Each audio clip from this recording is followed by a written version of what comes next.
And we are live. Good evening, everyone. Welcome to Holy Crap, the Vlogcast.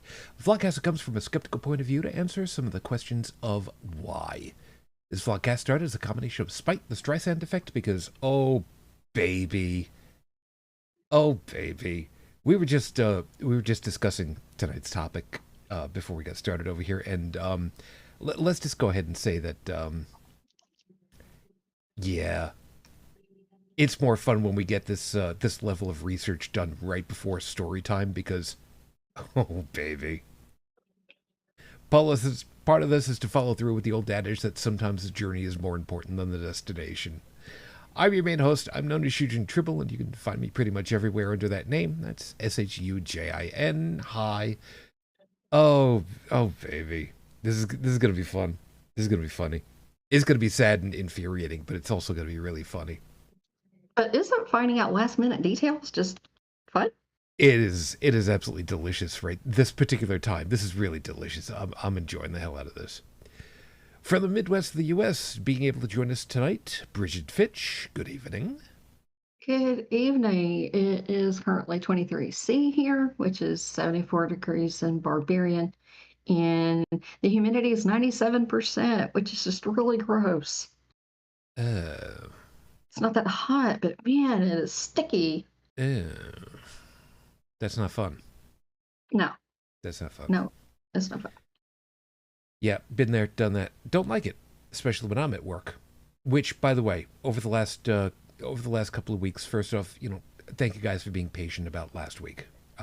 All things considered, yeah, I can go ahead and I can say that I did not end up being a crying ball of me for the whole weekend, so I guess that's helpful. Yeah, we during the time that we were down, some of you probably heard about the wildfires that are continuing across the large swaths of North America and choking the living hell out of most of us. Yeah, it was not fun. Air quality index in Buffalo was at its worst 235, I think is the highest that I saw. Yeah, it was 3 and change in Pittsburgh, so about a 4-hour drive south of us. And that's not even the worst that I saw from people that are like in my circles. Somebody had an AQI of 600 because they were like, I don't know what the hell was going on. They were apparently were in like the draft zone of smoke and ash and such, and not good. Folks were okay. Well, did you mask adequately? I did. Good. I did, because I was looking out there at how it was, and honest and truly, I did take a picture, by the way. I did put it in my personal Discord server. It was an unfiltered picture with my phone out the backside of the shop that I work at the afternoon sun, directly at it.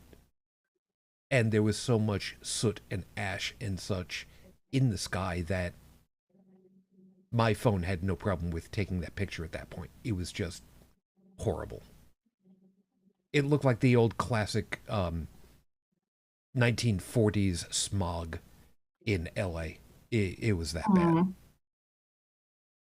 And yeah, the last time I can remember seeing visible like white conditions in the air but not being fog was when, as a kid, I used to go up the block where I used to live to the town pool, and I would swim until my eyesight had like that haze of white over it from all the chlorine in the pool, and that's when I knew I was done for the day.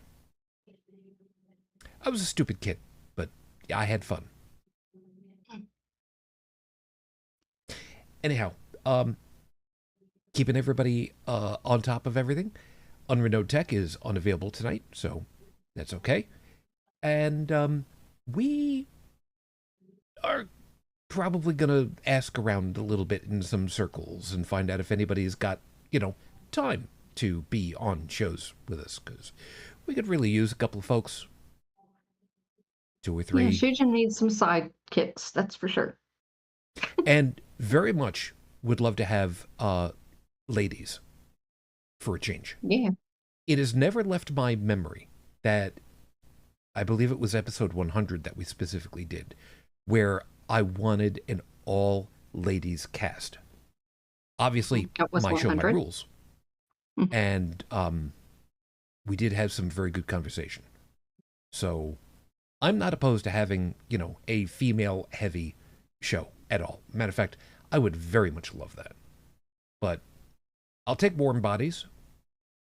I would prefer warm bodies, but that's a whole other thing. Anyhow, we'll see how that goes in a little bit. If you'd like to be considering that, you can join us, of course, as we record live, because, over on YouTube, you can be part of the live chat over there, of which Stephanie is there, Lexa is there. Good morning, guys. Good to see you. Hope you're doing well.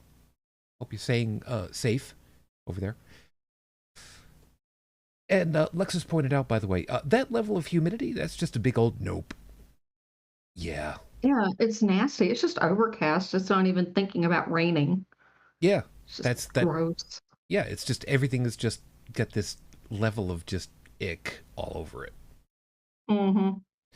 And then it gets worse because if you try to take, a cool drink of anything, suddenly there's wet all over the glass, and you gotta hope to hell you don't have it slip and fall out of your hand and shatter all over the floor, and then you gotta scoop up everything, and then you gotta dry everything, and nothing can dry right. And I'm sure I have no idea what I'm talking about.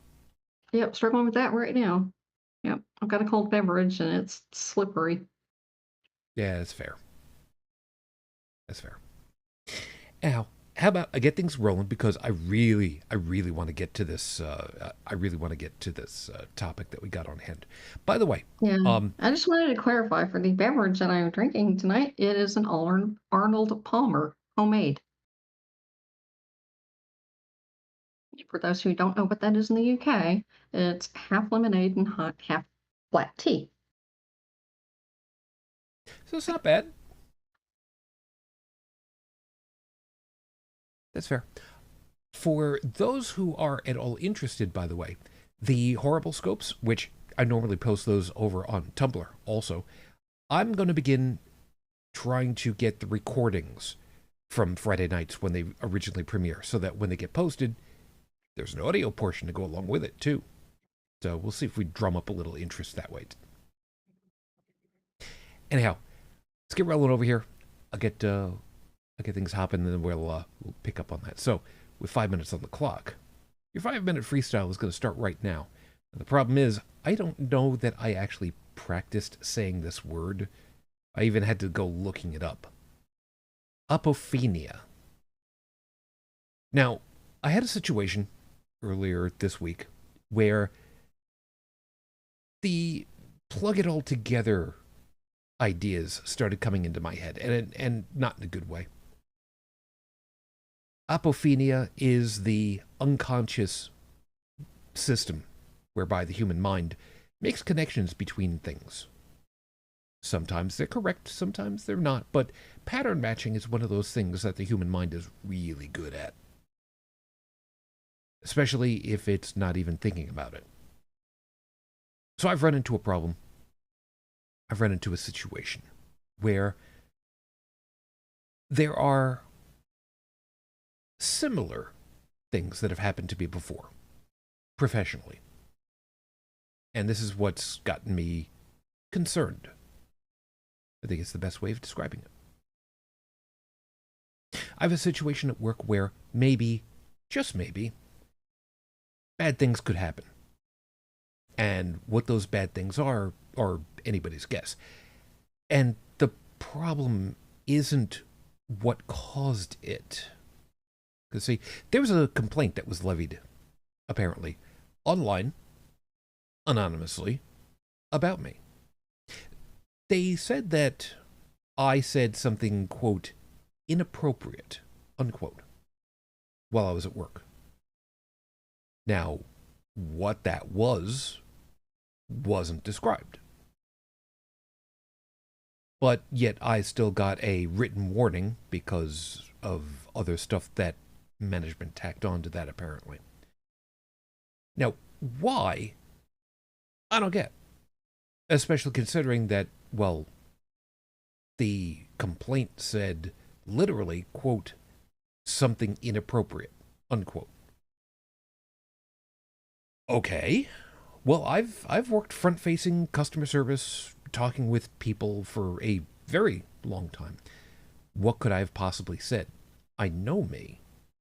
I know what I can get away with, and more appropriately, what I can't get away with, or shouldn't even try to.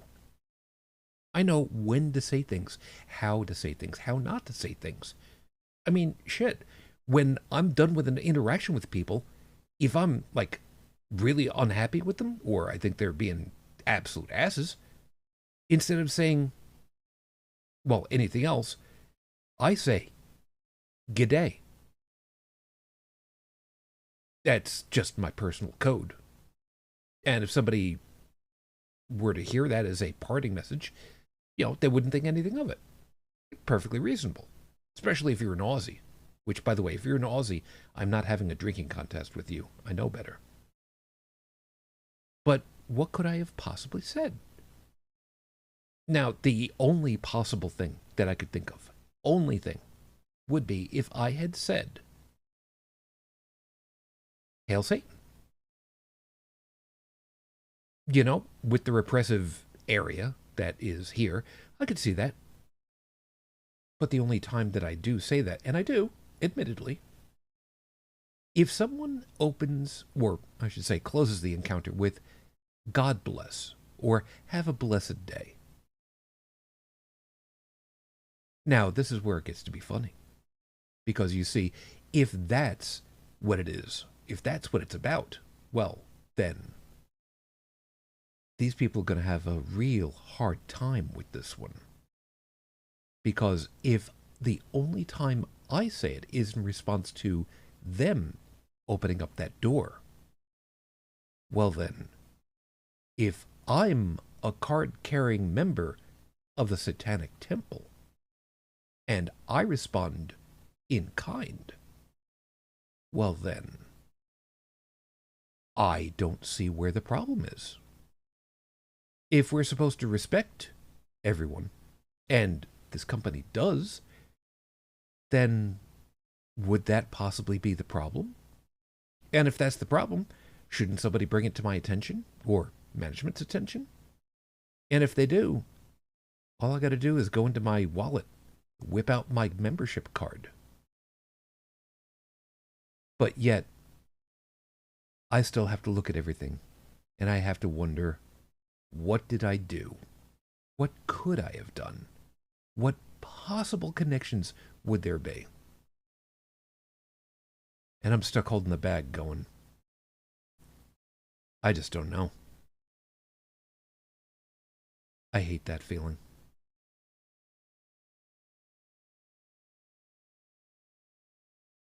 So yeah, that was this week. That was not fun. And now that we're actually done with the official stuff, the short version of that is the people in management were just like, look, you're incredibly valuable to us. We're not looking to be a headhunter or get rid of you or nothing, but we gotta do this, and I just want you to sign off on it so that it just says that we had a thing. It's like, why does it say it's a written warning here, Joss? Why does it say a written warning, boss?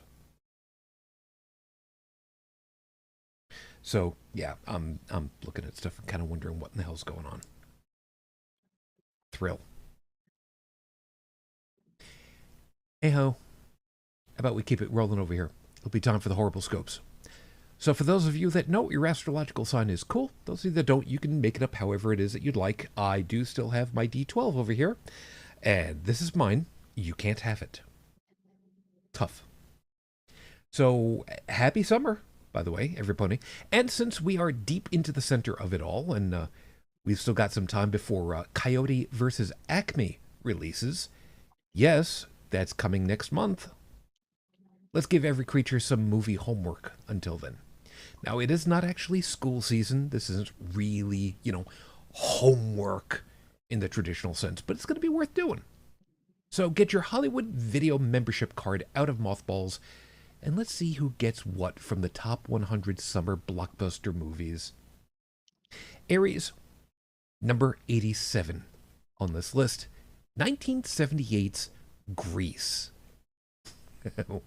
What to say about this movie that has been said before? Let's start off with the opening song by Frankie Valli. He was 44 years old at the time, belting out falsetto high notes like he'd been doing it for decades.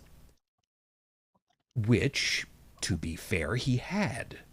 And then, during the lockdowns in 2020, at the age of 86, he re-recorded it in the original key. The man is a legend. So this week, go look up that 2020 performance of his, then rewatch the Beauty School Dropout segment of the movie. It is way too much fun to watch. And please do not look up Grease 2. Taurus. Do I need to read it? This 31. What is 31? Well, everybody got a number. 31. Oh, 1994's Speed.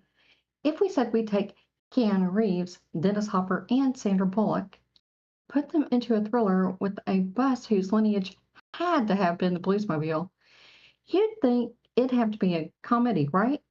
Well, nope. Because this time Hopper is an outlaw, maybe a killer. So what changed that? That's a good question. But we still think that would have been a hell of a comedy. So this week, pop quiz, hot shot. There's a bomb on a bus. Once the bus goes 50 miles an hour, the bomb is armed. If it drops below 50 miles per hour, it blows up. So what do you do? What do you do? Well, what do you do? Come on, Bueller. I Come on. never saw the movie, so I don't know what the answer is. Movie was really good, by the way. Gemini, you got 93, which gives us 1991's Point Break. Okay. First off, let's just appreciate the main stars in it. Keanu Reeves and Patrick Swayze, but exceptionally young. I mean, of course. The plot's fairly easy to handle. It's all about robbing banks, which was laughably easy compared to today. But the why of it, the philosophical reasoning for it, well, that's going to take a little going over. So this week, you can watch the movie multiple times, you don't have to pause every single time they're showing off the physique they had back then.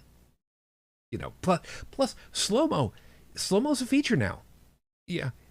This is going to be the closest to softcore porn you've watched since you learned how to almost descramble the cable box buttons. I was going to say Patrick Swayze. Cancer Moonchild. At number 15, you have 1988's Die Hard, the first, the best. John McClane, who, let's face it, is totally just trying to get out the lead in Unbreakable later. Walking on glass with cloth on his feet. Jumping out a high-rise window with fire hose wrapped around his stomach. NYPD training? Yeah, right. So this week, go look up the musical group Guys Night and listen to the song Die Hard from 2007. It's a hell of a romp. It's really still a Christmas movie. It's still a Christmas movie. It will absolutely be a Christmas movie. I still love the idea that, God, I forgot what the hell his name was. The guy who was in Harry Potter, also, Alan Rickman. The scene of him falling, right near the end of the movie. Apparently, that was filmed practically, and they told him that they were going to count to 3 and then drop him. Well, the stunt coordinator said, "No, we're dropping him on 1. Don't tell him." And the look of absolute terror on his face was absolutely real. He's waiting for 3, and all of a sudden, no, no, no, no. Leo, you get number 71, which is 2017's Wonder Woman, where the second TV appearance of Diana Prince in Wonder Woman was more curvaceous and feminine with Linda Carter. Gal Gadot's version is a more athletic, more trained warrior look that suits her personality so well. Her own self-discovery works in a way that truly feels she has the appreciation that she herself is a god-killer weapon. So this week, it was so sweet that she made an appearance in Shazam later, and that Linda Carter had a cameo in Wonder Woman. So maybe DC movies can do things right? Which, by the way, yes, Linda Carter was the second TV appearance, live action, of Wonder Woman. Here we go. At number 66, 2003's Barbie. Look, say what you will about this movie, it's just amazing to think that Margot Robbie wasn't just the wholesome title character, but she's also an amazingly limber and powerful Harley Quinn. We know actors are expected to become whatever role they take on, leaving whatever ones they had behind, but man, she did good. So this week, hey, guys, if you think it's easy for your romantic interest to wear high heels and fishnet stockings, you're so wrong. Buy some women's size 16 wide 5-inch heels and fishnet knee highs, and you'll learn how tender the balls on your feet actually are. Yeah. Yeah, guys don't understand and appreciate that. More appropriately, most guys don't. It's painful. Libra. Sorry? I said it is painful. Yeah. Yeah, chews up the balls of your feet real good the first, 4 times you try it out. Libra, on number 35, you get 1999's The Sixth Sense. Now, first off, if I have to call out spoilers for this movie, that's on you.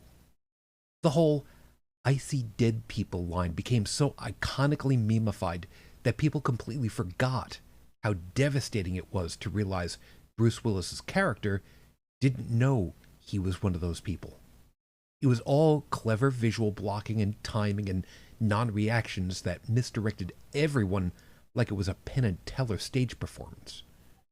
So this week, seriously, trying to come to grips with the moment he realizes his wife is just going through the motions as if he was still there, but a disappointment to her, that's such a gut punch. Try to get through it without a tissue box. Scorpio at number 69 from 1986, The Fly. Some of you are wondering what this movie is all about, and some of you are trying really hard not to retch. Yeah, we feel for all of you. Look, the premise is simple. If you create a system to teleport macroscopic things from one location to another, but a fly ends up in the teleportation matrix with you, bad things happen, okay? What's worse is that it's Jeff Goldblum getting slowly transformed with the fly's DNA eating away at himself. So this week, look, if you're a scientist and you test your creation on yourself, you've only got yourself to blame. Plus, seriously? You didn't have this whole thing packed into a clean room or tested on like an orange? Be smarter than that. That to me has got to be the absolute stupidest part about that. I know it's a recreation. It's a redo of, a film from years before, but I mean, come on. If you're a scientist researching this stuff, don't be so dumb. I mean, that's a great mantra right there. Don't be so dumb. Don't be a dick. Don't be so dumb. Sagittarius, number 6, 1977's Star Wars. There is no need to do any lookup or research on this one. The original was the best version. And it wasn't screwed with at first. And then right after it premiered, George started screwing with it. We know it today as Episode 4, A New Hope. But back in the day, that part wasn't there. And we were okay with that. Rumors circulated about Darth Vader's origin for the armor, even back then. The whole volcano thing. And oddly, that turned out to be right. Who knew?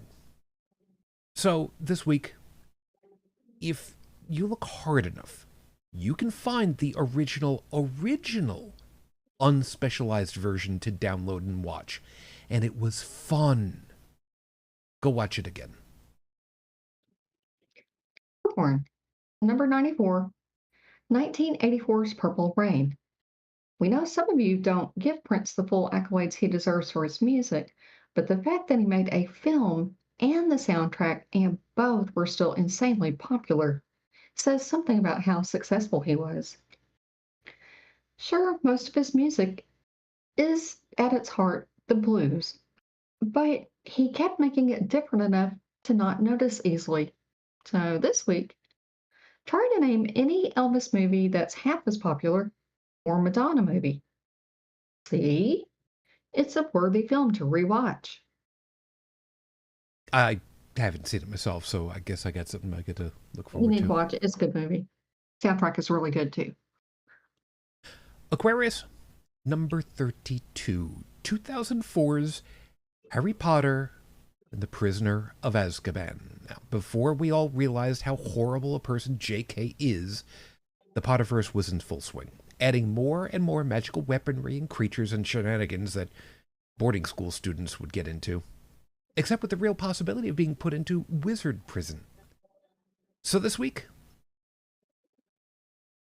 the fact that these books have been made into movies and not a single Xanth book has been is downright criminal. Someone get Piers Anthony on the line and find out what the holdup is. He is 91 years old now. Let us not try to pull a Mel Brooks here. If this is true, he is still alive. There's still time. Pisces, number 97, 2018's Black Klansman. Or is it Black KK Klansman? I don't know. I don't know. It's got 3 Ks in it. So it starts off as a 1970s crime thriller, but Spike Lee said nope.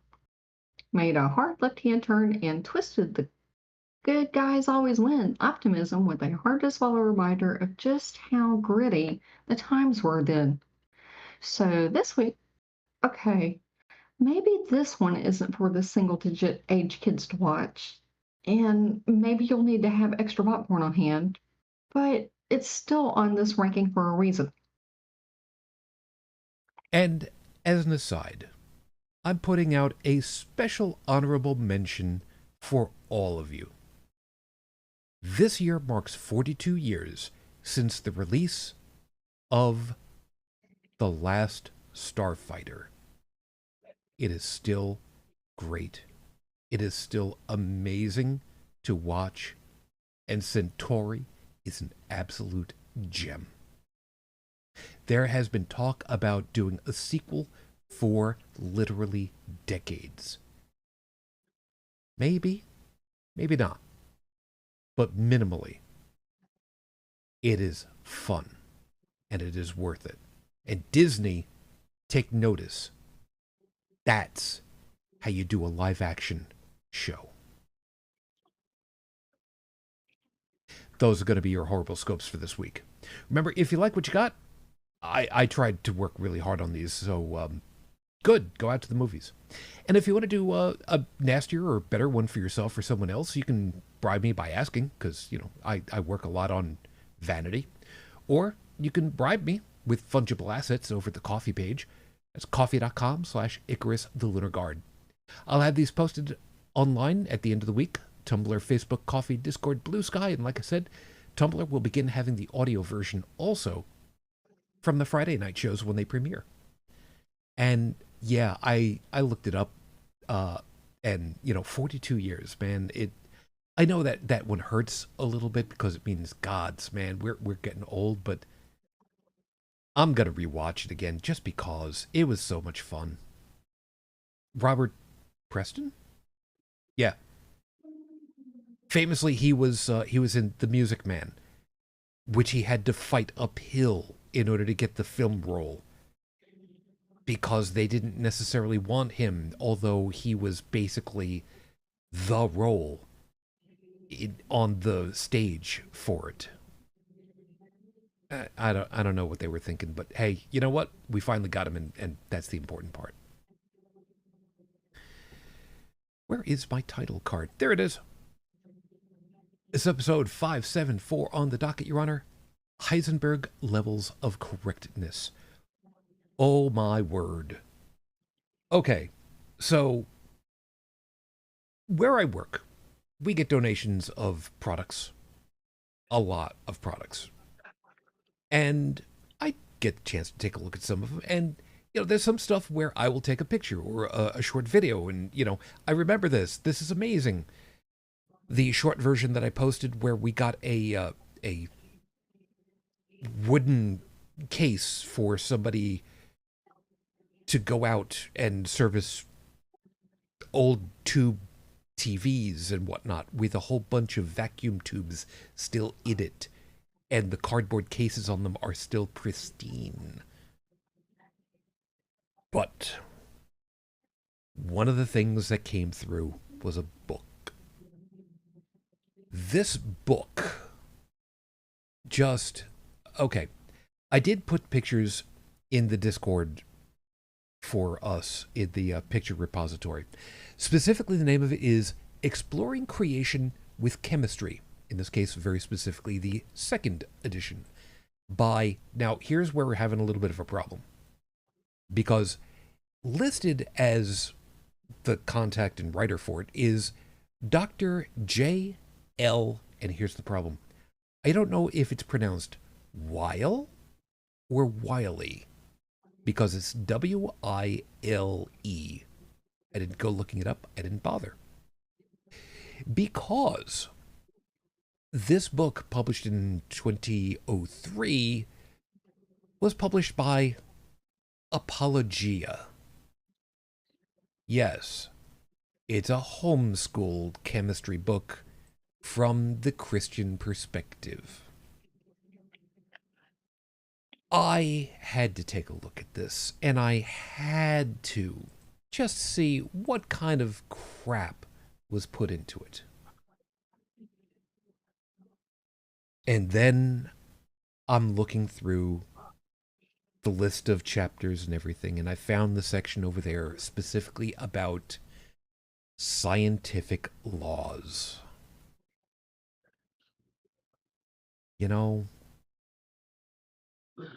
I'm going to read you the full text of it momentarily. But before I go ahead and do that, like I said at the top of the show, we were talking briefly about part of this, and yeah. So why don't you go ahead and share with the class what it was that you were starting to tell me about? Because then we'll have a little context as we read as I read the entire text of that page.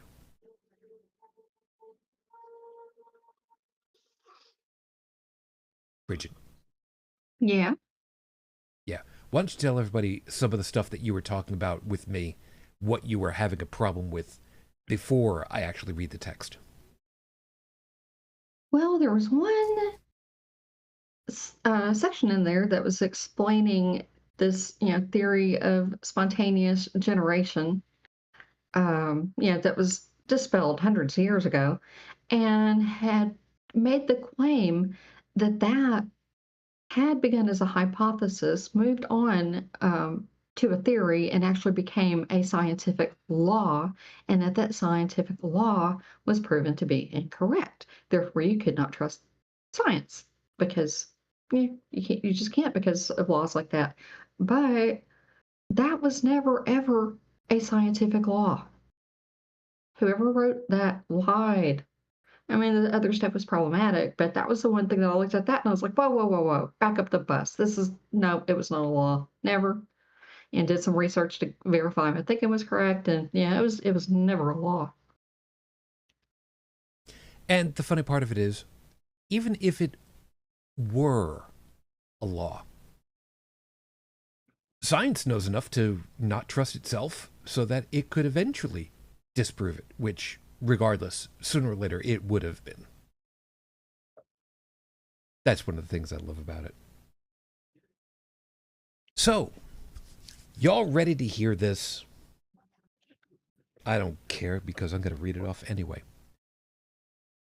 So that everything is above board, I am about to read from Exploring Creation with Chemistry, 2nd edition by Wile. Copyright 2003, Apologia, Educational Ministries, Inc. Page 39, Modules number 2, Energy, Heat, and Temperature. I'm going to be reading the entirety of the page. This is reproduction under 17 U.S. Code 107, fair use for criticism, comment, and or news reporting. That is exactly the purpose that is about to have happen, and I want this on record so that the YouTube gods don't suddenly say, no. Yeah. Page 39. The nature of a scientific law. And, by the way, if anybody wants it, the text can be found over in the Discord over on Holy Crap. The way scientists develop laws is through experimentation and observation. After experimentation on or observing some facet of nature, scientists formulate a hypothesis to explain their observations. A hypothesis is no more than an educated guess that attempts to explain some aspect of the world around us. For example, when early scientists observed rotting meat, they always saw maggots crawling around on it. This led to form the hypothesis that maggots are created from rotting meat. That's the first paragraph. We're going to pause there for just a moment.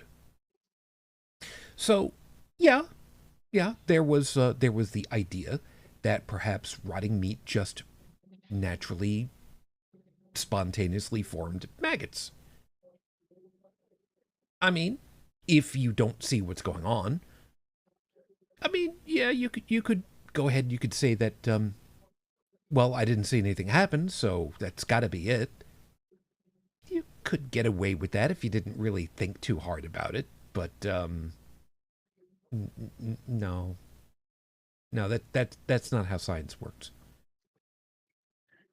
But you know, it's an okay start. It's not a great start, but it's an okay start.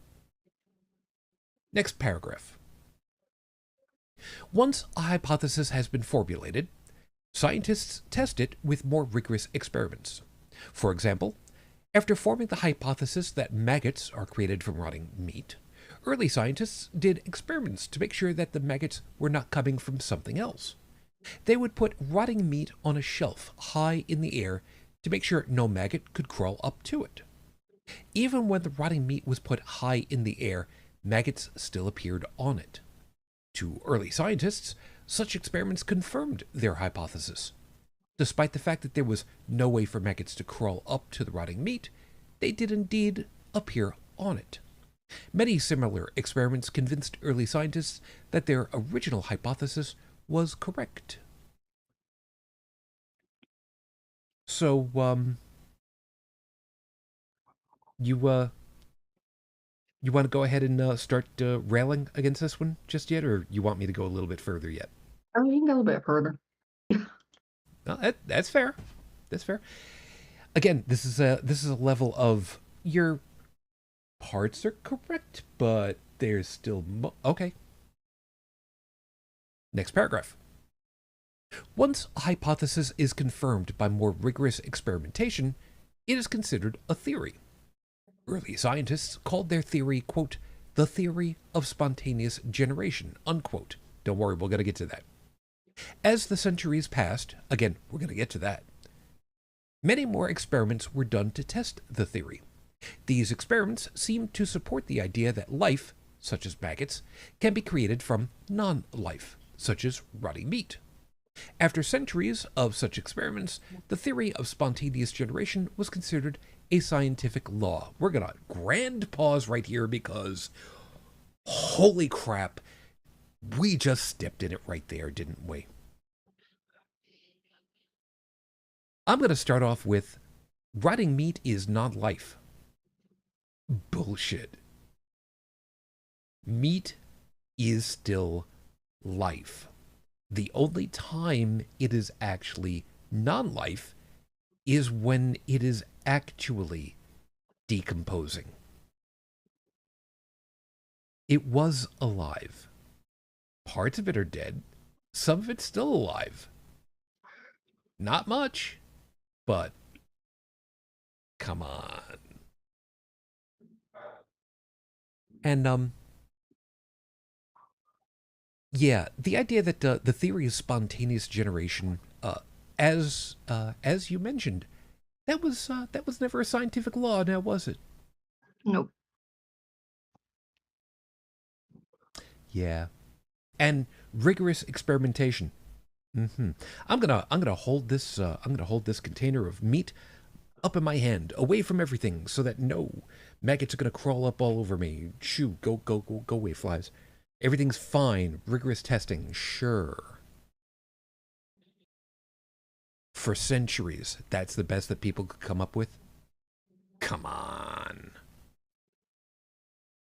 Continuing. So we see that a scientific law is really nothing more than an educated guess that has been confirmed over and over again by experimentation. The problem with putting too much faith in a scientific law is that the experiment which established it might be flawed, making the scientific law itself flawed. Holy shit. How much you're right, but you're so wrong can we fit into one paragraph? One short paragraph. I mean, right there. It is Scientific law. rare for it's rare for scientific principles to even meet the standard of becoming a law Yeah, because retesting and having other confirmation thing, it's so rigorous. yeah. Because it's like, okay, this worked. How can we change whatever variables we can change? What are the variables that can be changed? The process of actually going through and breaking down the experiment and then building it back up again and retrying over and over again. I, I mean, ugh, make Kind of fire. like kind of like beta testing software and things like that. I mean, to put it in a simplistic way. And when you have people come in and test it, the idea is to break the shit out of it as best as you can. Yep. What can you You see whether hack? it holds up or not. Yep. Yeah. You don't just go in there and go, la la la, oh, this works wonderfully. You try to break it. And scientists, if they're good scientists, if they're reputable, they do the same thing in their experiments. They try to have other people come in and say, you disprove this, and Or have lots of people try to disprove it, try to or poke even holes better. in the theory. Yeah, I was gonna say, or even better, bring them in cold and just tell them, okay, this is what I started with. This is where I ended with. You do. You try. You try. I'm not going to tell you how I did it. You go ahead and you do. You do. You try. Next paragraph. Larger paragraph, by the way. Such was the case with the law of spontaneous generation. All of the experiments done to confirm this law were flawed. We're going to stop right there. All of the experiments done to confirm this law were flawed. That's not how science operates. That's not its MO.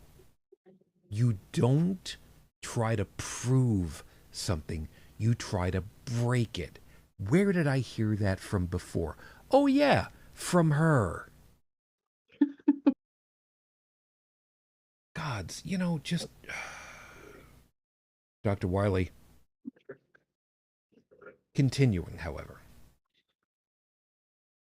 Francesco Redi, an Italian physician, showed that if you were careful to completely isolate the rotting meat from the outside world, no maggots would appear. Those who believed in the law of spontaneous generation, however, were slow to give up faith in it. They believed that, although maggots did not appear spontaneously on rotting meat, microscopic organisms did. The great French scientist Louis Pasteur performed careful experiments that finally overturned the law of spontaneous generation. His work showed that even microscopic organisms could not arise from non life, but came to the meat by dust particles that blew in the wind. Oh my fa.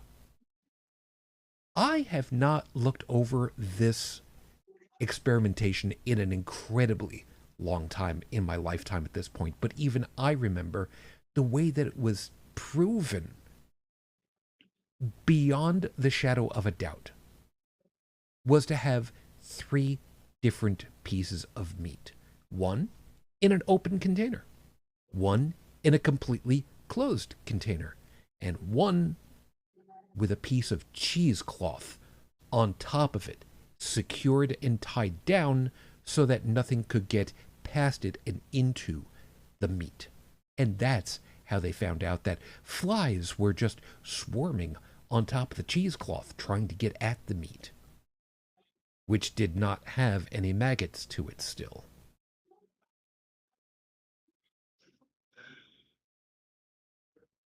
And the idea that, well, some things were growing on the meat, even though it was completely enclosed. Yeah, but it wasn't maggots now, was it? Because I'm pretty sure it wasn't maggots.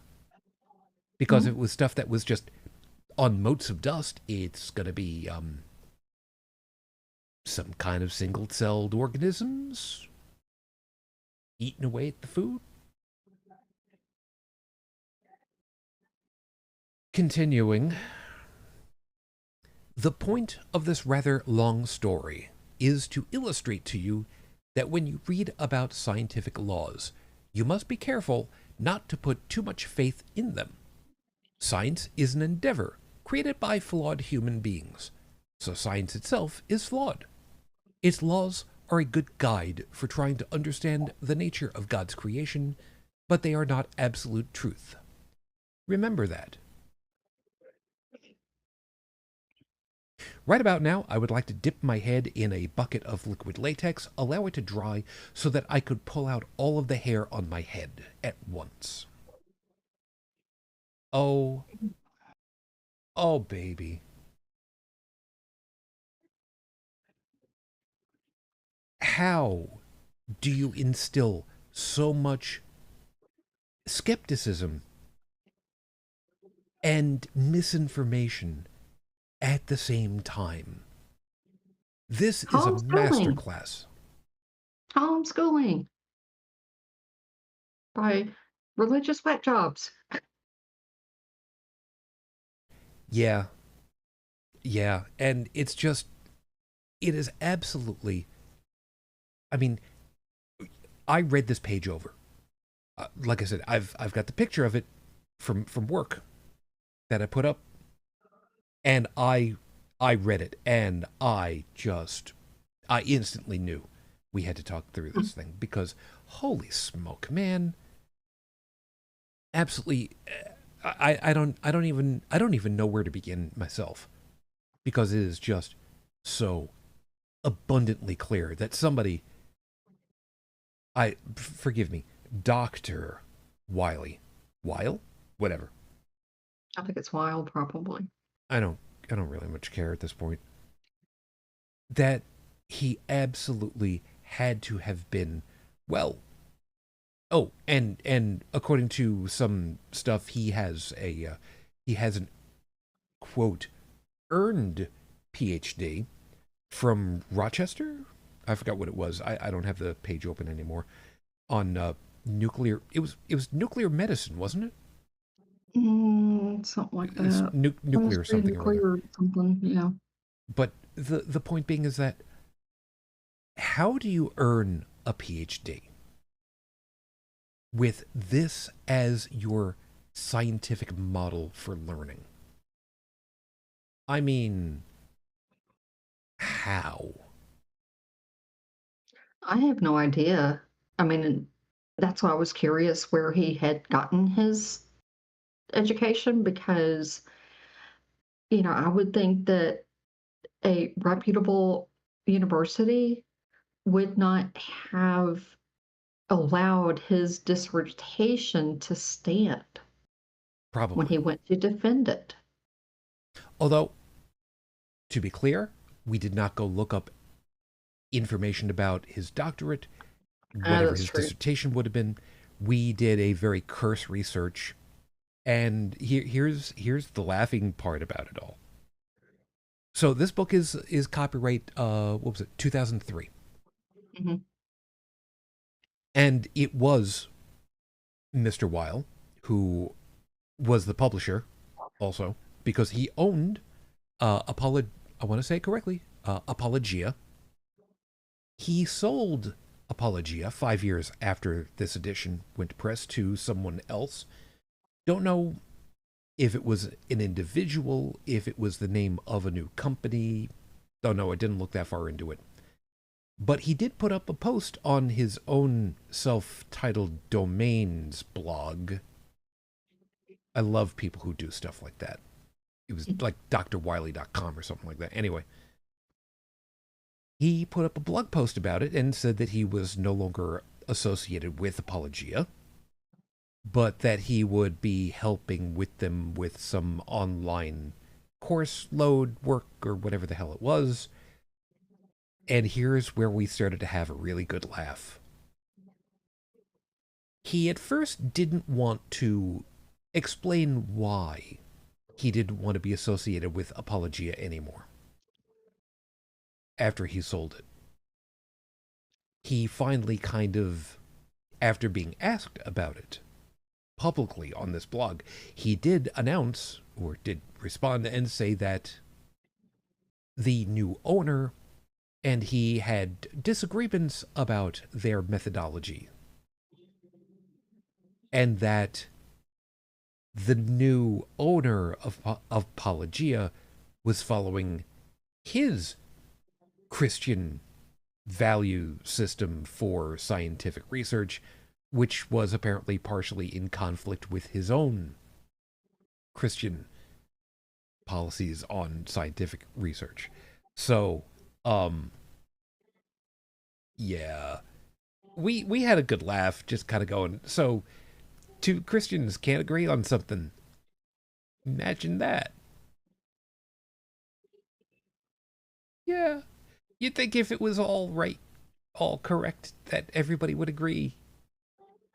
No, no, apparently not.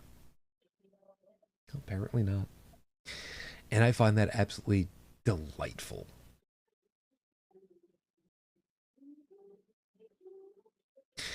I found that absolutely delightful because how many doctrinal things in Christianity are agreed upon completely and utterly to within, let's say, within 95%, versus scientific laws where more than 95% of all scientists agree that, yeah, the law is right, but we can still go ahead and test these things like gravity, or the speed of light, or you know the Doppler effect, stuff that's measurable. I still think that's absolutely. I cannot tell you how amused I was when I read that part about on the blog post. Yeah, they're following things their way, and it's not my way, so I don't want to be associated with them anymore. Well, it kind of reminded me at the time when you said that of the emo Phillips skit, the one which we're talking Oh, about, where they mostly agree until the very end, and it's a different. I don't want to give away the punchline, but you know which one I'm talking about. yes, I do. Um, I've got the text of it right here. Yeah, but that one, Oh when my it's like God. they're all, all lined until the very end.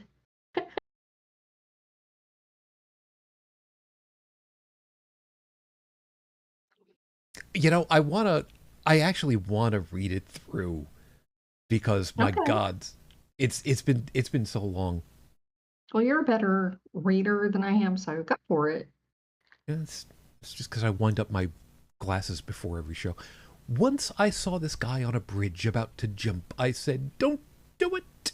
He said, "Nobody loves me." I said, "God loves you. Do you believe in God?" He said, "Yes."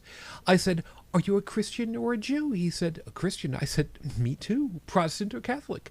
He said, "Protestant." I said, "Me too. What franchise?" He said, "Baptist." I said, "Me too. Northern Baptist or Southern Baptist?" He said, "Northern Baptist." I said, "Me too.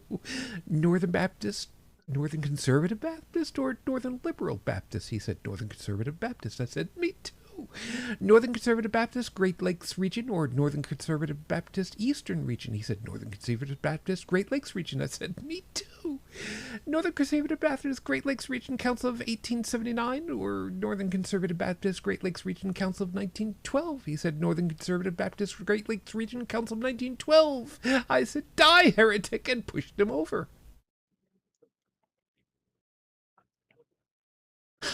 I know it's just wrong of me to go ahead and read it off like that because he did it so well, but I'm sorry. That is one of the best. That is absolutely one of the best jokes that has ever happened. I need to make sure that that is emo Phillips religious joke. I will make sure that that is linked later because it's God. I don't even remember when that Brilliant. when the joke was from. Oh my gosh. I mean, it's old. I It don't is remember either, but it's is old. old, but it's so good. There are so Hmm. many there are so many jokes that are just so good and so pithy in just a couple of words. And then there's this thing that's just how the hell do you get through it? How do you write something like that? Oh my god, that is beyond funny.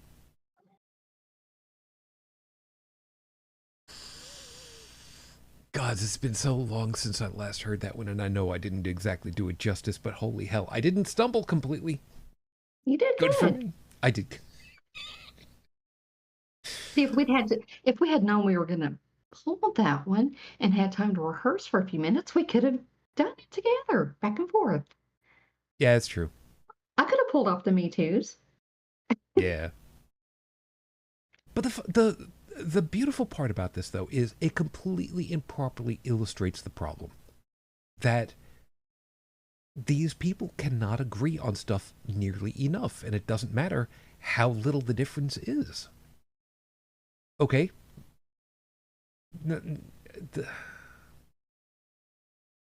what could possibly be so different between these groups that he would just go ahead and say, "Yeah, the baby that I created, all those years ago, yeah, I don't want anything to do with it anymore."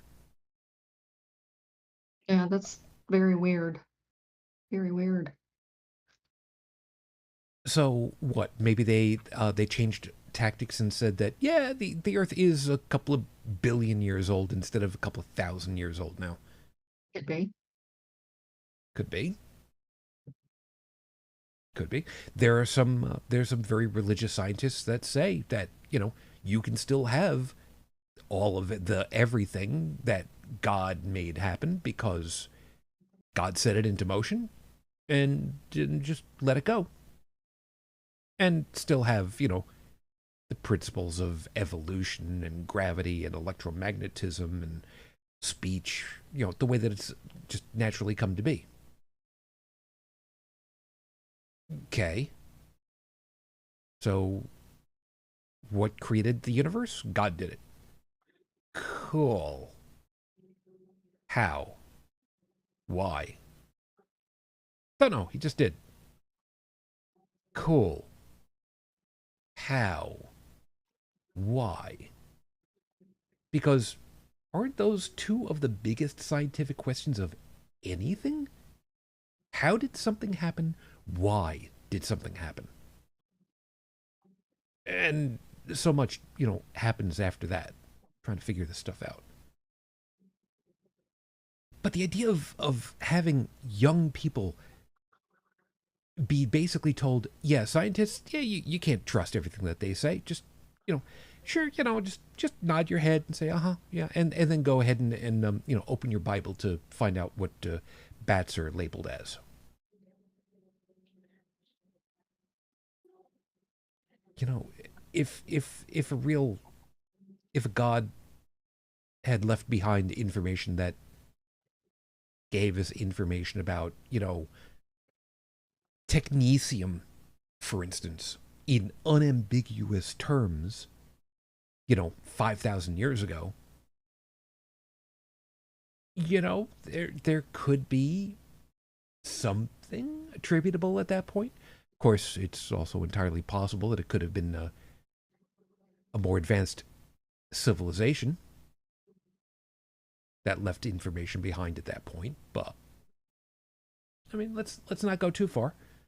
I mean, after all, we still had woolly mammoths at the time that the pyramids were built. I still love the idea that the pyramids were built, and Cleopatra. There were people who were studying ancient Egypt in Cleopatra's time. That's how old it was. Still love that idea. Any case, so let's go broad strokes again for a couple seconds over here. When when I put the text of the page up for all of you guys to read and whatnot, yeah, you had some things, you had some choice words to say about it originally. I really want to know what, like, the whole overall feeling that you had from it. What level of anger or frustration did you actually get to at that point? Not, I didn't get any the anger or frustration. It was just like, here we go again. Just resignation to there, like there's so many kids that are being taught this stuff, and then you wonder why kids who are being taught with these materials have problems once they get to university. I mean, gee.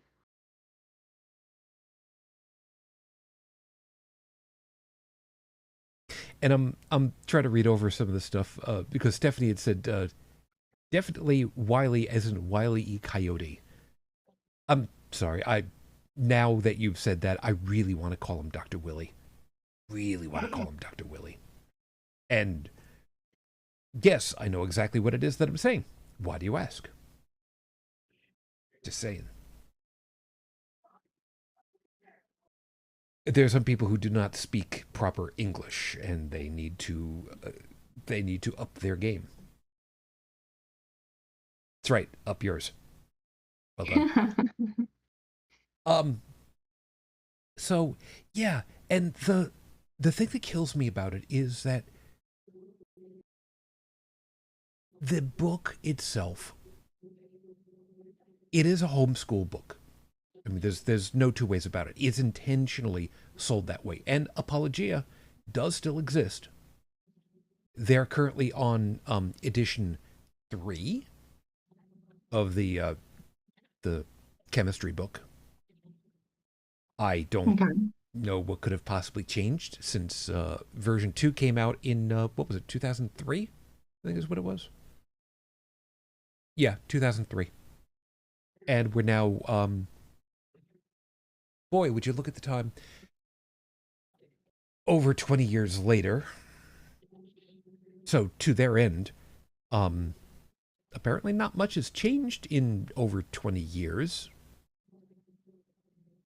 Scientific progress typically goes forward. There's new stuff to learn. Just saying.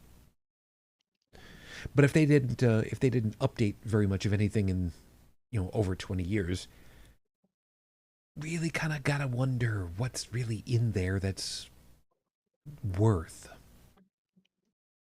And admittedly, there is a lot of stuff that is still, pretty well set and explained, and that's just it. I mean, we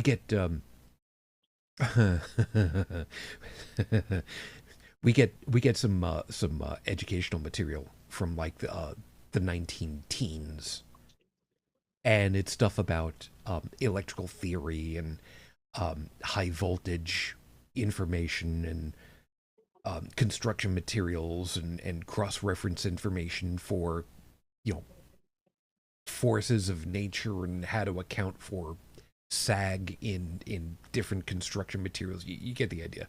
And some of these things have not been updated in forever because it's right. It's been studied. It's right. New stuff comes out because there's new construction material. They're not using cast iron for everything anymore. Now it's steel, or maybe there's aluminum. Yes, I said it right. Or maybe there's other material, and then yeah, you have to update the information at that point.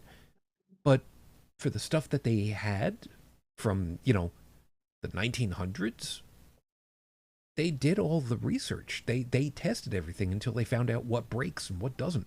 So all that stuff is right. Chemistry, there are certain principles in chemistry that just they're just understood. We know how they work. We know what they are. So yeah, there's not a lot that needs to be changed.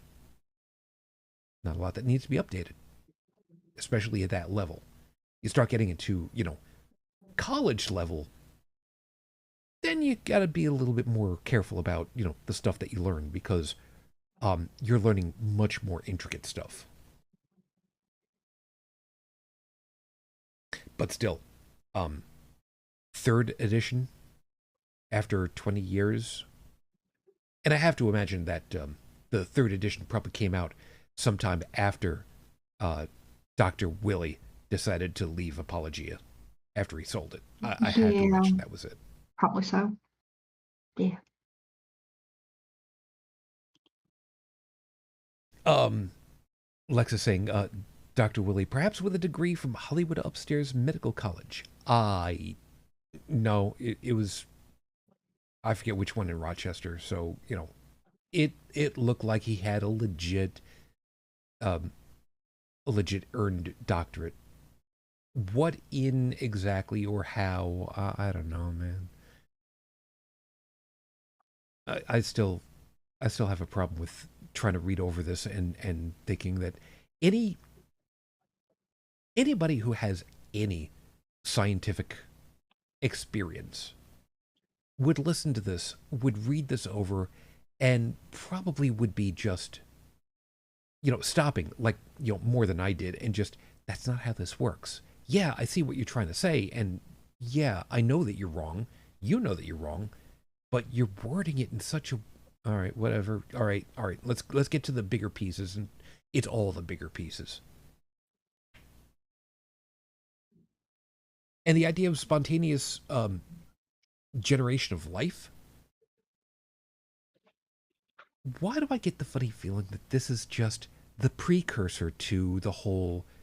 Well, if you can't spontaneously generate life from non-life, well then you can't spontaneously generate RNA from amino acids and amino acids from just chemicals that just happen to goop together. It doesn't work that way. You can't get life from non life. I mean, that it's got to be priming the pump for exactly that. It's Hmm. got to be. You know it is. You know it is. So they can say, unless God created it, it didn't happen.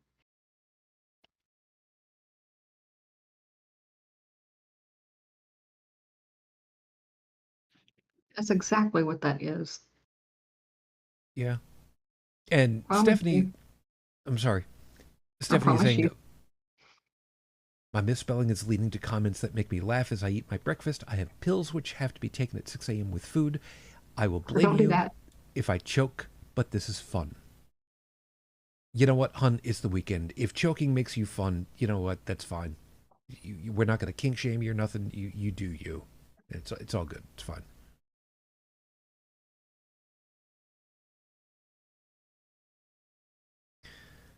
And Lex is saying, well, very well on the doctorate, but it is funnier to think that, especially with the Dr. Nick voice. And I have to say, it's embarrassing that it took me until literally after finishing that sentence that I finally understood the reference because I was thinking, I don't know any Dr. Oh, that. From The Simpsons. Gotcha. I haven't seen The Simpsons in, well, it's been an exorbitant amount of time. It's fine, but I get what you're going for.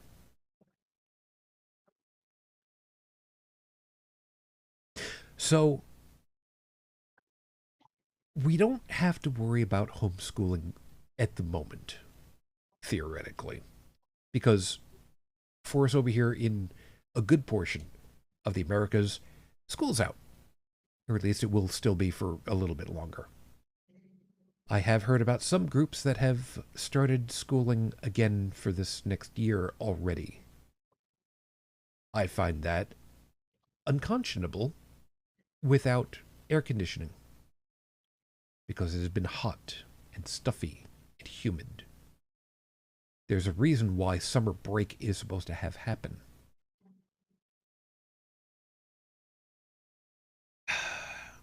Now, the reason why I'm mentioning about that is because, like I said, we've had wildfires going on over here and has been choking areas. And a good portion of it is attributed to human caused greenhouse effects. And I'm bringing this up because this intersects with the chemistry thing. Chemistry will tell you how different things interact, different elements and combinations of them interact with each other, and then interact with different forces.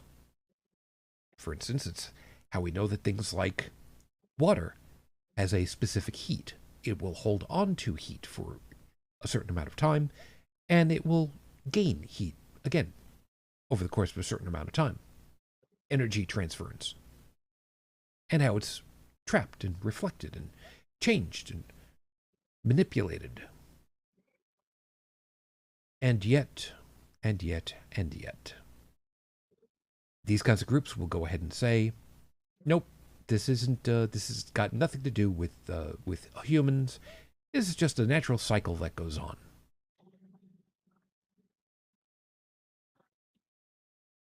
Sure. The last time we had an opposite cycle like this was when there was all kinds of soot and ash and everything around the globe that caused ice ages for thousands upon thousands of years. That's not a good thing. It's not a good thing. And before anybody goes ahead and says, well, ice ages would be good, cool everything down now. No. No, because that momentary pause that might happen, no, we've still got carbon dioxide in the air like crazy. And we need stuff to get rid of it.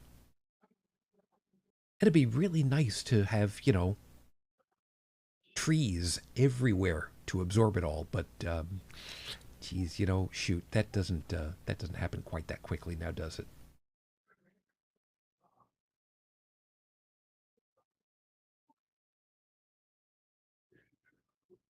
I just wish, I just wish stuff like this just didn't even have to exist. I wish it couldn't, personally speaking, but that's just me.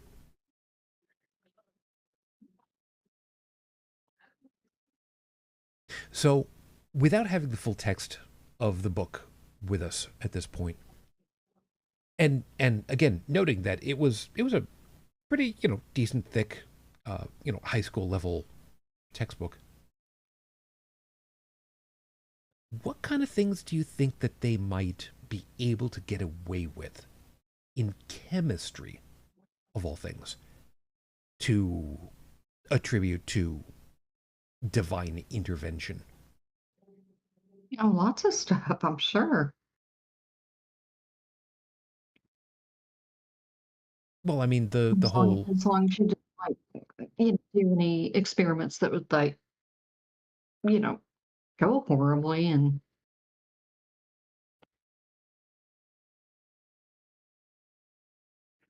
I did look over the stuff that they had at Apologia. It did include testing kits for the experiments that you can do in the books and whatnot.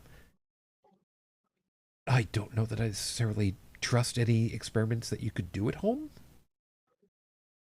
because there's certain things that you need to be able to do in a very safe environment. But that's just me. Mixing various chemicals together isn't always the safest thing in the world.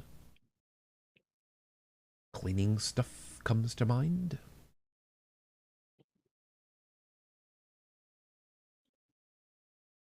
well, Oh, I mean, as long as you were using, chemicals that were pretty inert, it wouldn't be that big of a deal. well, If you were doing, like diffusion types of experiments and using, like different thicknesses of water with sugar in it with some food coloring and, see how long it takes something to disperse at certain temperatures, that'd be pretty safe. yeah, yeah, that would be. Mixing, like I said, chemical solutions that were otherwise in cleaning stuff, probably not a good idea. I don't think you would do, no, they wouldn't. I don't see where they would do that. No, no, they wouldn't. But the inquisitive types might. Just to find out If what they had happens. access to enough materials, but you're talking about students are usually under some kind of supervision if they're playing with chemicals, or they should be. Well, yes, but I mean, outside of the home classroom moment, they might get inquisitive and try to find out, well, what happens if you put this together with this? You don't do that. You just Yeah. don't do that. Yeah, it's a really bad idea. They learned that in World War One.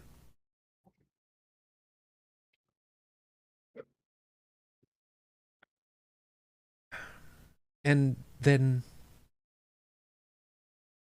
if chemistry is one of those things that's a bedrock of the physical sciences, what happens when they start coming face to face with things like, I don't know, the images from Chandra or James Webb or hell, Voyagers?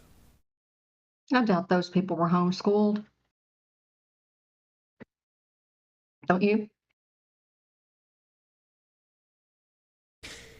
You know, I hadn't really thought about it.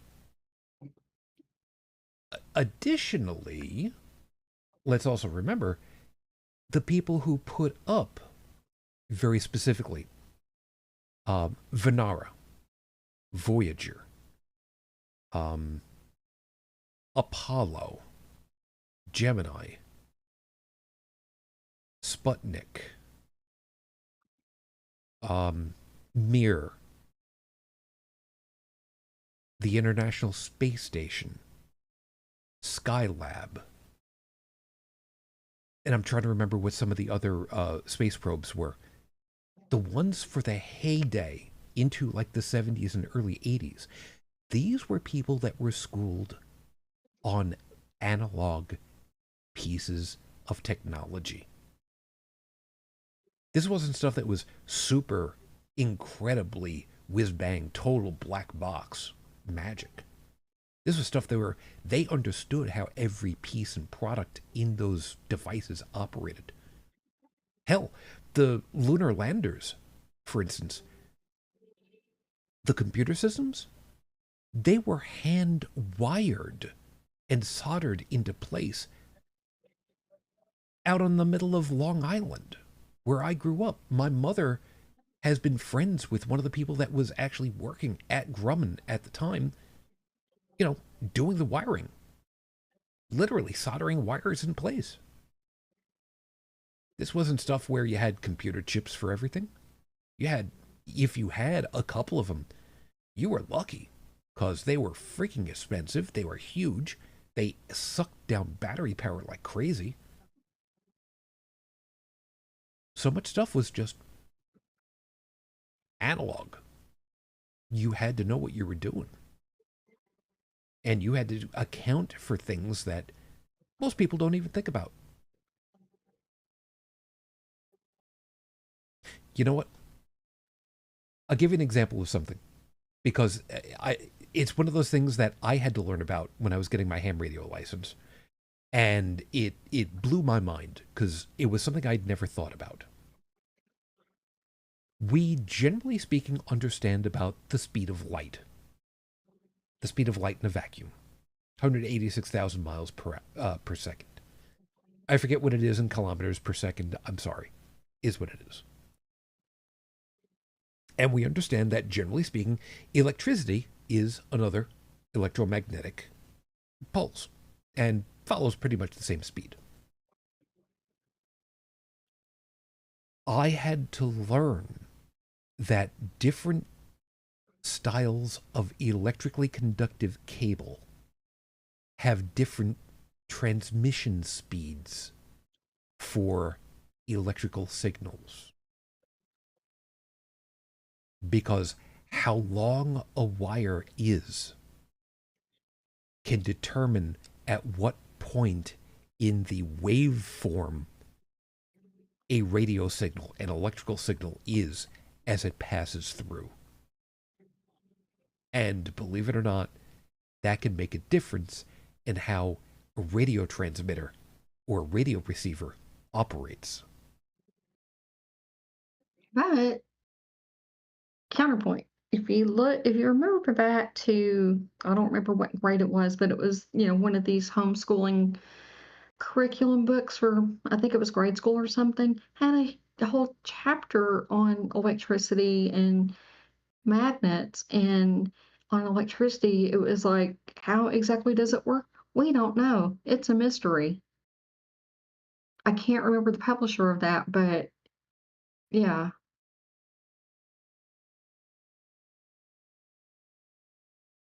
I kid you Okay. not. This is real.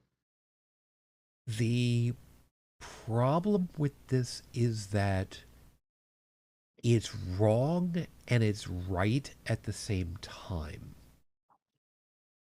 We understand that ferrous material, all atoms have a spin. Everything in the universe has a spin at its base level. And if you can align those spins, ferrous material will stick to other ferrous materials in a quote unquote north south formation. We know that. How exactly that operates, as I understand it, is still kind of magical. And I'm using a very broad term. We know that it operates, we know that it works. But there are parts about why the transmission of magnetic field works is kind of weird, as I recall. Now, it's entirely possible that my scientific understanding of it is still somewhat lacking, and I would not be at all surprised. But like I said, last time I remembered the mechanism, yeah, we get that. But a lot of the how is still maybe. So again, it might be one of those things that, if I'm thinking of it correctly, might still be again that hinky. It's right and it's wrong, and it's wrong and it's right at the same time kind of thing. I mean, shit, gravity. We get how gravity. We get why gravity works, but the proposed idea of the transmission of gravity, still trying to be figuring that part out, if they're even looking in the right direction. So that's kind of good. Oh, and Stephanie did the homework for me. Close to 300 million meters per second. Oh, yeah, like I'm going to convert that into kilometers. What are you, new? You know better than that.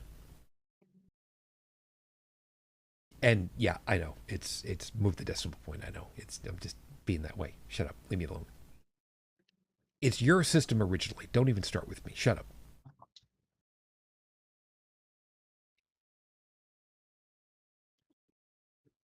I still think it's funny that scientifically we use the metric systems for freaking everything, but yet we're one of 3 countries that refuses for some stupid reason. Actually, you know what? There was a section that was in the table of contents about the different measurement systems, and I didn't even go to look at that. I thought about it too. I wanted to see which ones they were using. Balls. I forgot. Oh well, it's probably gone bye bye now. I almost feel bad about that.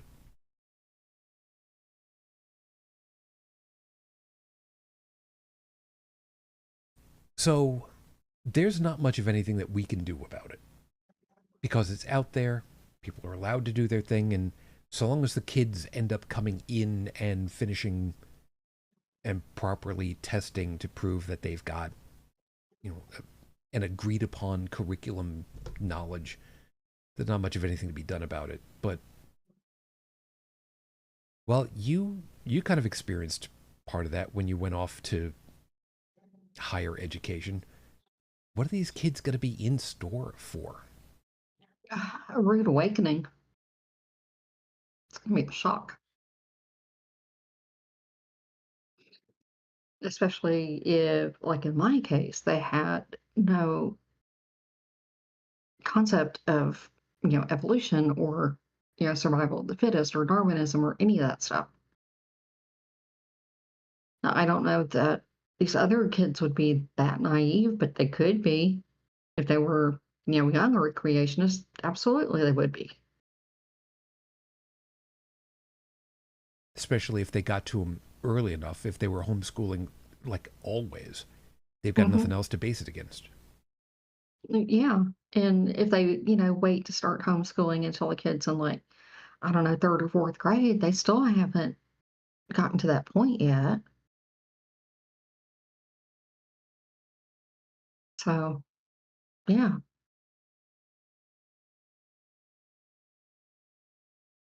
And if you're homeschooling, you've got to cover everything. You know, chemistry, language skills, history.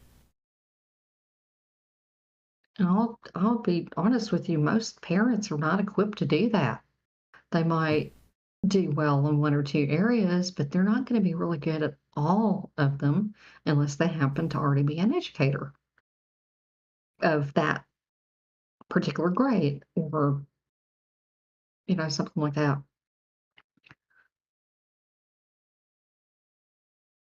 It's not easy to be an No, educator. it's not. You know, I forget who it was. It might have been Aristotle.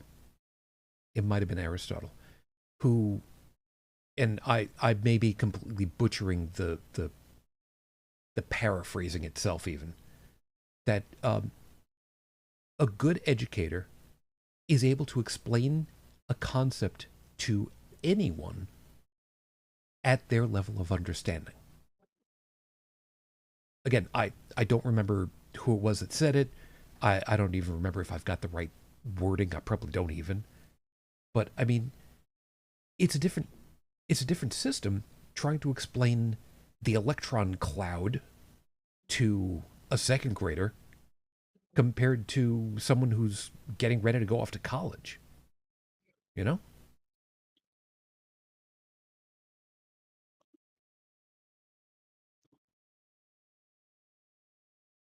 How do you explain to somebody that water in a different form will blow up in your face if you're not careful? I have no idea. Because critical thinking is not being taught to these kids either. I think that's one of the reasons why I really liked seeing Crash Course come up on YouTube some years ago. Fabulous system, really really good.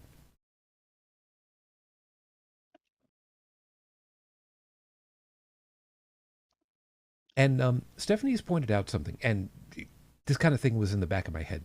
She's saying the homesteaders I watch who homeschool their children belong to a network. They get together for days where a particular topic is discussed. That includes experimentation. Um, that's a school. That's a school. That's a micro school. And the fact that these people just don't trust institutionalized education for some reason enough. That's that's problematic to me. I mean, if you're getting a group of kids together to do on a topic, I mean that's the single room red schoolhouse. It's hard for me to think of it otherwise.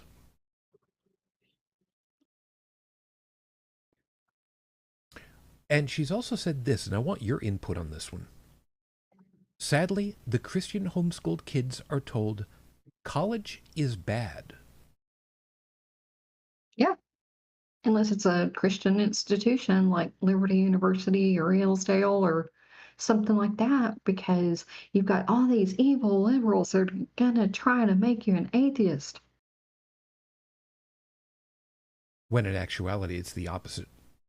Yeah, it's opposite, but my husband hears that all of the time from some of his students because he's teaching things like critical thinking classes and they report him to the school all of the time because he won't let them use their Bibles and their research papers and things. And, they accuse him of trying to turn him into an atheist because they won't let him use their Bibles or my preacher said so or whatever. Yeah, there is that. He's so mean. Stephanie's also got something else. I agree that it is a school. I'm talking about people who moved from California to the Carolinas and decided they could do better than the local schools. Okay, now this one hurts because the stereotype would be that they probably could. Same thing with Mississippi. Yeah. Considering where they tend to be ranked for overall educational effectiveness. hmm Yeah, yeah. And the funny part of it is, um, grade to grade, the Canadians have a tendency of being a bit better than we are. If nothing else, the idea of taking, a second language like French. Okay, you could say Quebecois, but French, as just a normal. That's not Well, they nearly have as to. They yeah, have to because, I mean, their official languages are English and French. yeah, yeah.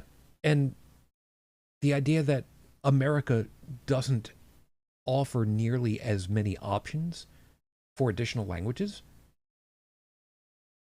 We That don't because here in America, who needs them? Everybody speaks English here.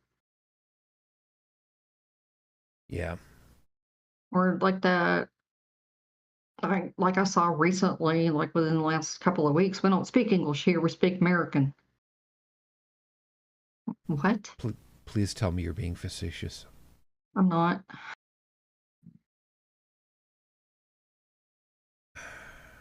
Okay. And I can't remember if that was in regards to British spellings with some UK people or what, but yeah, it got really.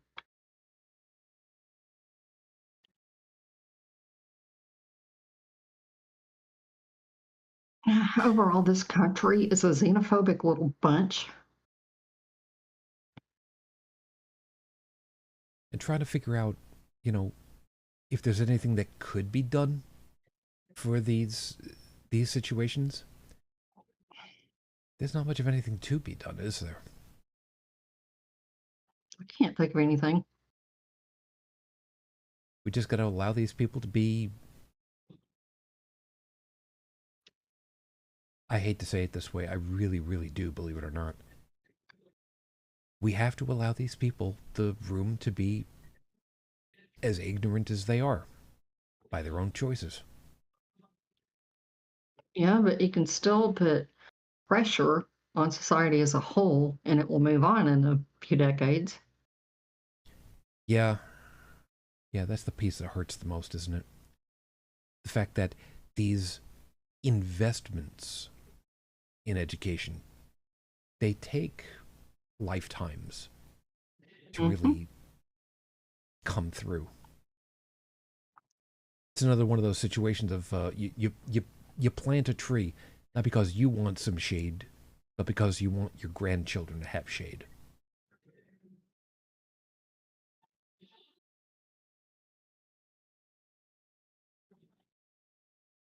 Oh, and there's something for you. Stephanie's apparently found her typing fingers and is not choking on anything right now.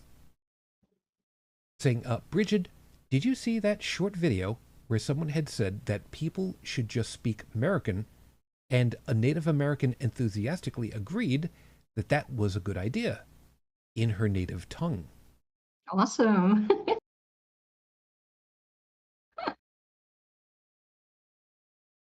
More of that, please.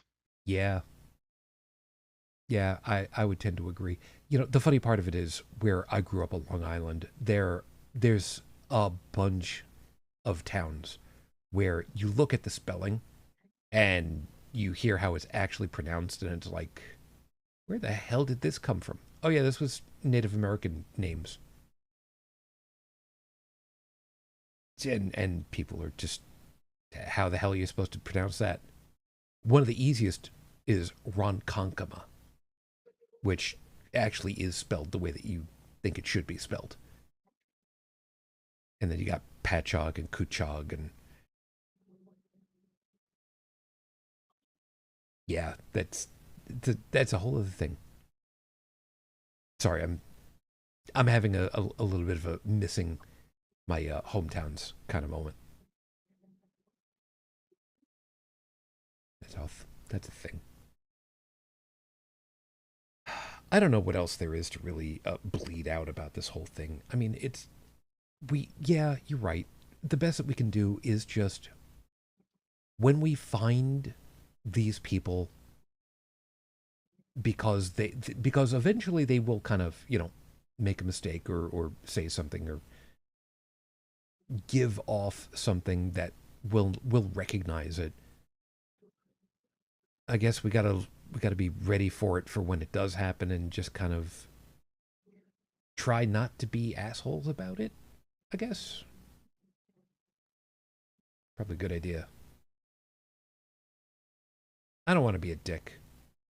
You know, I don't want to be a dick. But at the same time, I ain't gonna hold back when somebody finally says, "Well, it says in the yeah, no."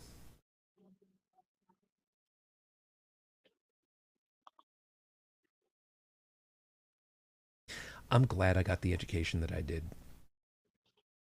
I'm glad you ended up getting the education that you did, by the way. Me too.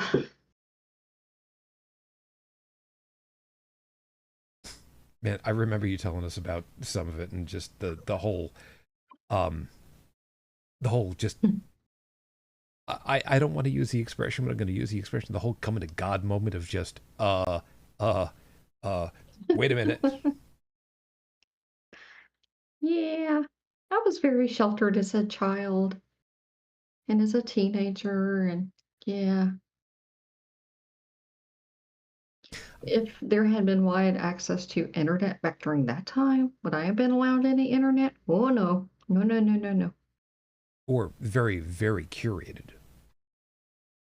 Yeah, like most of my time was spent in the school library, which was extremely curated because it was a Church of Christ school.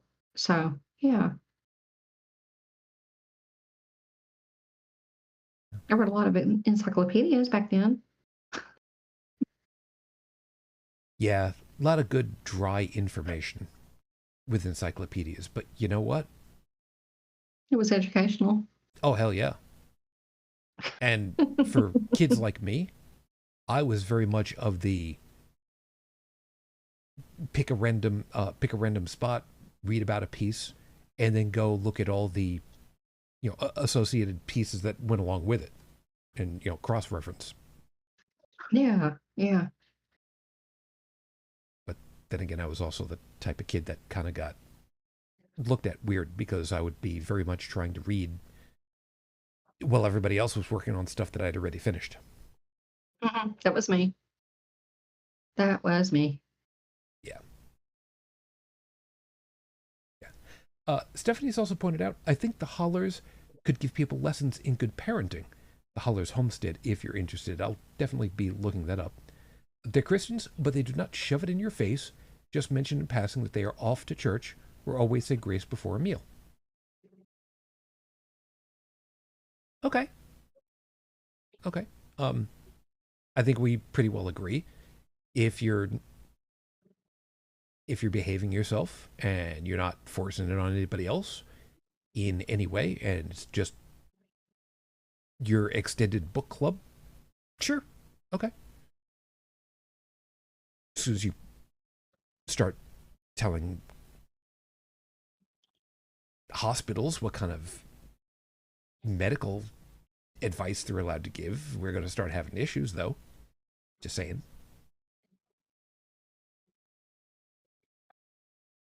I hate that that's a thing that we have to worry about to go along with it.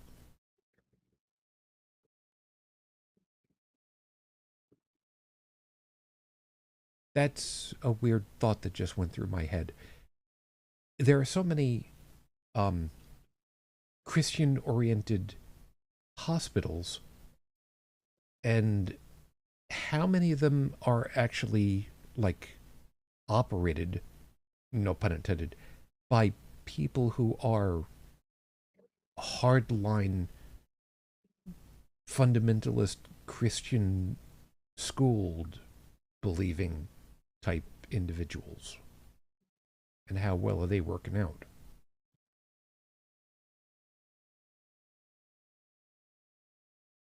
Because you remember full well the fundies don't like um reproduction health. Well, not the Catholics.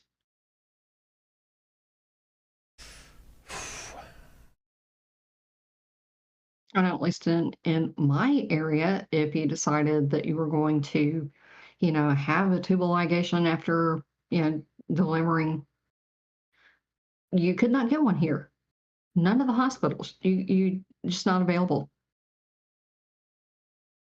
Not an option because all of the hospitals around here are Catholic owned and operated, and just nope. You would have to go out of state to another hospital that performed them and have it done, 2 or 3 months later. I mean, that's just the way that it would be. Yeah. And then it's really hard to get insurance to approve anything out of state, and they have a hard time approving getting a tubal ligation when you're not in the process of a delivery. They just don't want to do it. So, yeah. And We used Stephanie's to have a point. Methodist hospital 18 miles away from here, but now it's Catholic owned. So, yeah. I was going to say is Stephanie's pointed out something, and you remember this a little bit better than I do. At least the name. If you're saying Shujin, just check up on how many women bleed out in the car park after a miscarriage. Oh, tons, tons and tons, And especially in Texas. yeah, and you know what? You mentioned about that, and the only one that comes into my head is that that Indian woman who was trapped in, what was it, Ireland? Ireland. But And her was death refused. ended up changing their laws. Her death did that. Yeah, it did.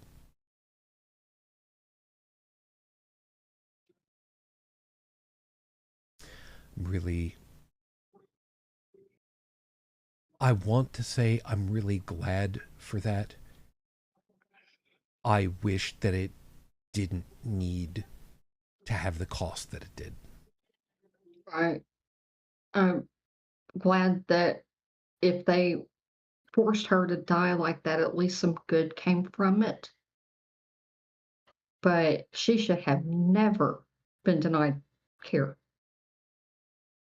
And what really got to me, which I guess I shouldn't give her preferential treatment because of who she was, but the fact that she was a medical doctor and was fully aware of what was happening, and it Yeah, still did nothing to get them to help her. yeah, And that had to be terrifying, especially for her to know.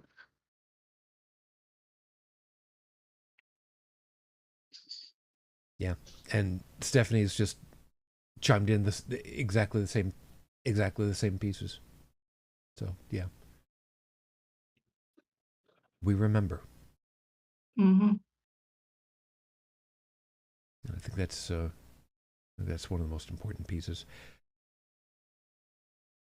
I don't know that there's very much of anything else to really squeeze out of this all. So if you got something left over at this point, I'm more than willing to go ahead and cut us out a couple of minutes early. Yeah, we can cut out. If we'd had more time to kill, I was gonna veer off into another direction, but we don't have to. And there's not a lot of time, so that's okay. No worries. All right. That being the case, then yeah, we'll call it here. It's I'm gonna tell you all, it's just unsatisfying because of the content of what it was that we were dealing with. But man, not every one of these shows is gonna be fun. Sadly, this is definitely one of those. But thank you for being with us, everybody. We hope that you found something worthwhile in all of our perspectives and you got something to think about for the week ahead. As always, Lexa, Stephanie, thank you. Take care of yourselves, and especially over there with the heat. We understand that it's been closing and hovering around 30 for you guys. Just be careful.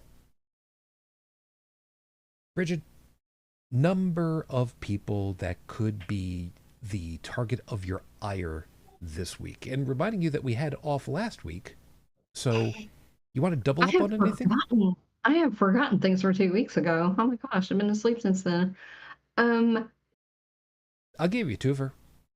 I'm gonna have to go with everybody that attended the White House Correspondents' Dinner and debased yourselves. How dare you? So everybody who went to that thing, they can just go fuck off. That's a good one. Can I prompt you for one more, though? Sure. How about every reporter that's within distance, driving distance, walking distance of Mitch McConnell's supposed hospital room and not going and knocking on his door? Oh, they can too. And I have no way to prove this. It's just a guess on my part, but somebody out there knows, and they're sitting on that information for some reason, whether it's a book deal later or some other purpose. I don't know. But you Somebody, cannot tell me that nobody knows what's going on. I'm not buying it. somebody knows something. And it would be really cool if, a postcard showed up somewhere. It just, Before it August 3rd. Come on. wasn't the governor supposed to do a little something, something to kind of, push things along and just be done with it? It was supposed to. People were pushing him to appoint someone to that seat. and see what happens. I like that idea. I like that idea a lot. Because that would force, if McConnell's not dead, it would force his hand to say, "Ho, ho, ho! I'm still alive here. Don't do this." Yeah. So maybe adding Weekend at Bernie's isn't such a bad idea to that movie list then, huh? Yeah. So we'll see about it. As always, everybody, take care of yourselves. We will be seeing you probably next week. I'm saying that because I don't see any reason why we shouldn't. But things kind of get a little in the air sometimes, and I apologize for that. As making sure that everybody is covered on this, a portion of tonight's show is from the Apologia Educational Ministries, Inc., copyright 2003. We have talked about it pursuant to 17 U.S. Code 107, fair use for criticism, comment, and or news reporting. All bases are now covered. We will see you soon. As always, please take care of yourselves. If you want to go out drinking, cool. Please do not drink and boat. You do not want to become a statistic. So until the next time we're together, as always, I wish you all the peace I no longer have. I wish you the strength that I've learned. I wish you well, my lady. 21 years. And I'm still in love. Matane Fujin. I love you. I miss you. And happy 33rd anniversary. Dream of me. Till the next time we're together, everyone. As always, good night.